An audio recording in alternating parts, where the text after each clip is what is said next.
નાના બાળકો, ચાલો આજે ફરીથી તમને એક સરસ મજાની નવી વાર્તા કહું. તો વાર્તા છે શિયાળ અને ગધેડો. એક જંગલી ગધેડો હતો અને એક હતું શિયાળ. બે પાકા ભાઈબંધ હો, અને બેયને ખાવા પીવાનો બહુ શોખ. એકવાર તો એ લોકોએ સરસ મજાનો ફળનો બગીચો જોયો. શિયાળને એમ થયું, હાલો ને આપણે કે બગીચામાં કેવા ફળ છે જોઈ. એટલે શિયાળે ગધેડાને કીધું, ચાલ આપણે જાય અંદર બગીચામાં. ગધેડાને એમ થયું કે હા હાલો હાલો જાય, આપણને ફળ ખાવા મળશે. શિયાળ કે ઠીક છે હાલો જાય. બે તો બગીચામાં ગયા, ફળ થોડીને ખાવા લાગ્યા. પેટ ભરીને ફળ ખાધા હો.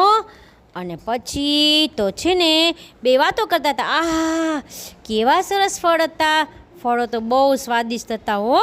ગધેડો કે પણ આવી સુંદર રાતમાં મને છે ને ગીત ગાવાનું મન થયું છે. શિયાળ કે ગીત ગવાય કે આવી જશે ને બગીચાનો માલિક તો મારશે આપણને હો. આપણે ફળના બગીચામાં છીએ, આઈ ન ગવાય કે ઓલો ખેડૂત આવશે હમણાં. ગધેડો કે ના રે ના, મને તો ગીત ગાવું જ છે. શિયાળ સમજી ગયું કે આ ગધેડો તો સાવ મૂરખ છે, મારી વાત માનશે નહીં.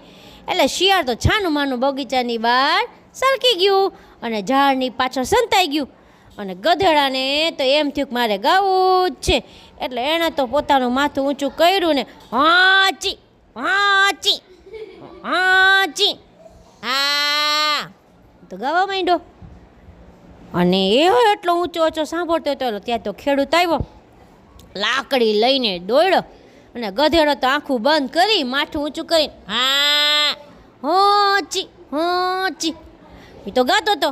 અને ખેડૂતે આવીને જે એની પીઠ ઉપર લાકડીઓ મારી, સટાક સટાક સટાક. ગધેડો તો નીચે પડી ગયો અને હાંફવા લાગ્યો. અને પછી તો પડી ગયો. થોડીક વાર પછી બારે ગયો અને શિયાળ પાસે આવ્યો અને પૂછ્યું, તો તને આ સંગીત માટે કેવું ઇનામ મળ્યું? શિયાળ કે જોયું ને ગધેડા, હું તારો સાચો ભાઈબંધ હતો, તારે મારી વાત માનવી જોઈએ ને, તે મારી વાત ન માની ને એટલે તને આવું ઇનામ મળ્યું છે. તો આ વાર્તા તમને કેવી લાગી? આપણે આપણા ભાઈબંધનું માનવું જોઈએ હો. તો બાળકો, કાલે હું તમને ફરીથી એક સરસ મજાની વાર્તા કહીશ હો. તો બાળકો આવજો, જય શ્રી કૃષ્ણ.